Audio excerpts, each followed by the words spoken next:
Master कोनो वैसन धुन बजा के आ जा कि सब लोग घरे चल जाओ। हाँ घरे चल जा बिरहवा तोहर बाबू सुनिए का।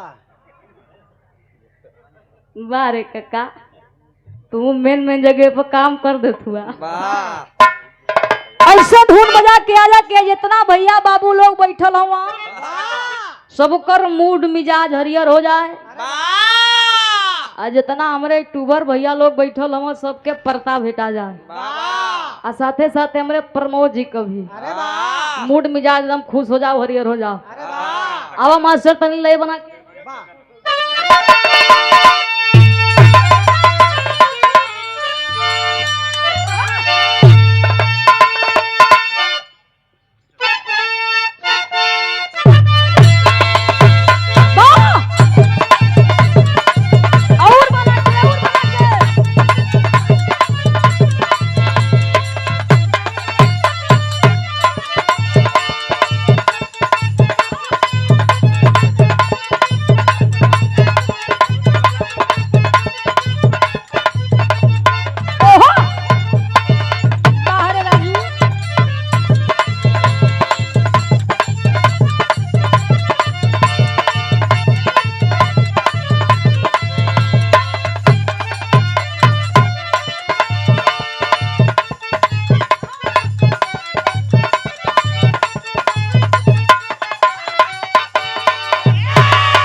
कोनो लइका से बड़ा बेहद प्यार करत रहा।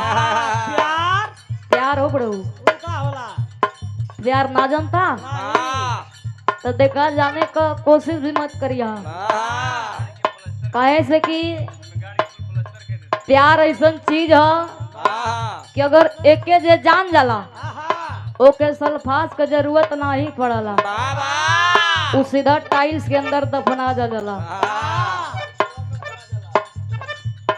के वो ड्रम में भरा जाला। अरे वाह लड़की बड़ी बेहद प्यार करत रहा लड़का से। वो लड़का इ नहीं लेखा रहे बाबा दम ही नहीं नियर प्रमोद जी जैसन। आ लड़की हमरा लेखा रहे। अरे वाह लड़की बड़ी परेशान बा लड़का बिना रहे ना का कहे।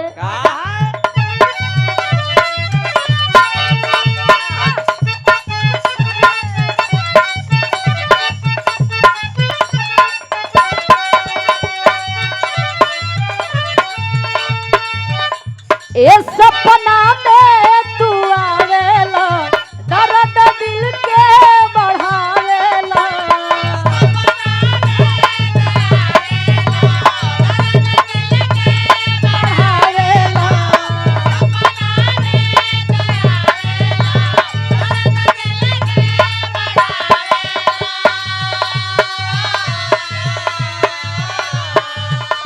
दूर जाके करे जा तू रोज हमके रवावेला।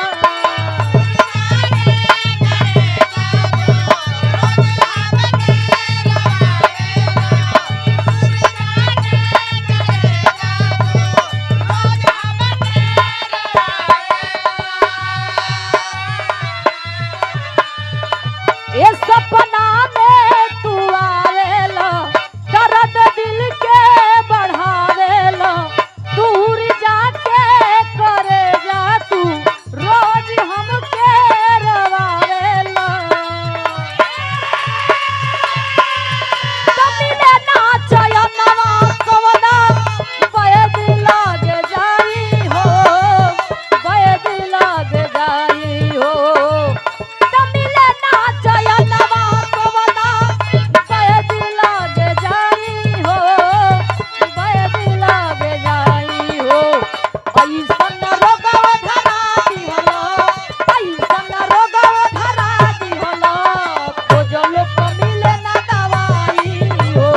ऐसन रोगव धरा दिहलो खोजल को मिले ना दवाई हो।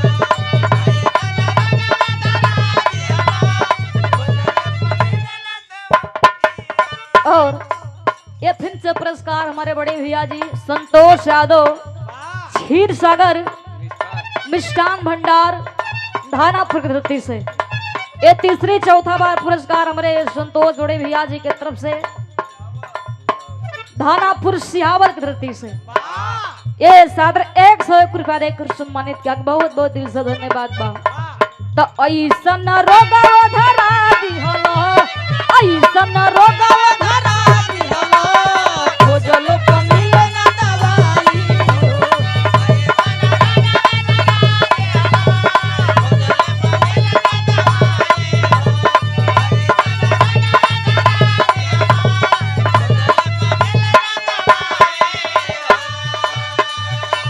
लेकिन इतना ना लड़की प्यार में मारल बा,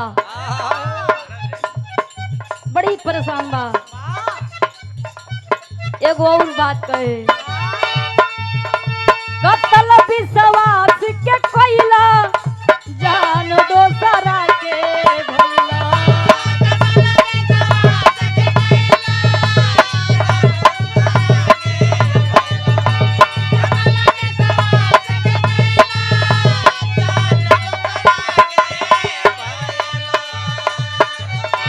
प्यार इतना हम दिहली तबो तू ना मोहिला।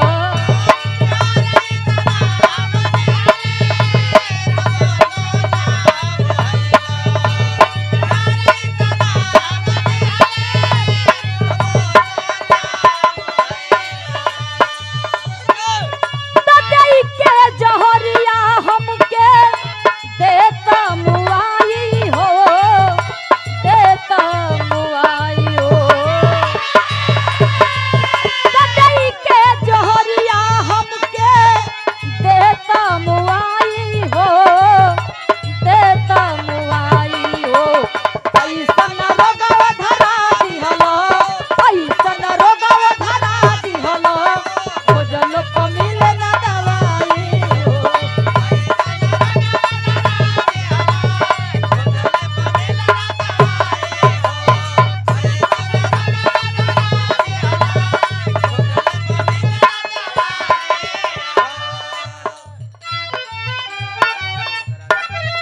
और फिर से पुरस्कार राम विलास यादव जी ओदरा की धरती से ये फिर से पुरस्कार ये सादर 101 रुपया देकर सम्मानित किया गया। और बड़े ही सम्मान के साथ पुनवासी यादव जी क्षीर सागर धानापुर बस स्टैंड मिष्ठान भंडार बड़े ही सम्मान के साथ 501 रुपया देकर सम्मानित किया गया। दिल से धन्यवाद हो सब भैया लोग के प्रणाम। हवा मास्टर।